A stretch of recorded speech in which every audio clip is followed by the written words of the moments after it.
অপোজিটে একটা দলিল আপনাকে দিয়ে যাচ্ছে আজকে। খায়বার যুদ্ধ থেকে ফেরার সময় নবী সাল্লাল্লাহু আলাইহি ওয়াসাল্লামের সাথে আরেকটা যুদ্ধ হয়ে গেছে।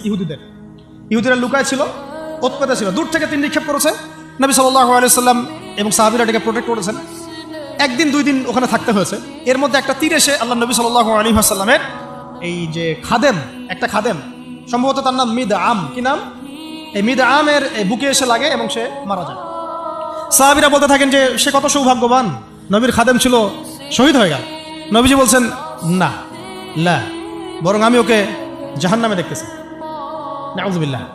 তখন সাহাবীরা অবাক হয়ে জিজ্ঞাসা করলেন যে এটার পিছনে কারণ কি?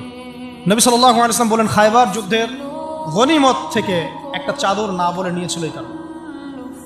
খায়বার যুদ্ধের গনিমত থেকে একটা চাদর না বলে নেয়ার কারণে এই অবস্থা হয়েছে। তখন অন্য অনেকেই কিছু কিছু করে জিনিস সামনে আনা শুরু করলেন, এমনকি মেসওয়াক, হ্যাঁ, কাপড়, ছোট ছোট একটা গাছের ডাল, যারা একটা মেসওয়াকও নিয়েছে হয়তো না বলে, তারাও জমা দেওয়া শুরু করল। নবীজি বলেন এটা ছিল জাহান্নামের অংশ। এটা কি ছিল? জাহান্নামের অংশ।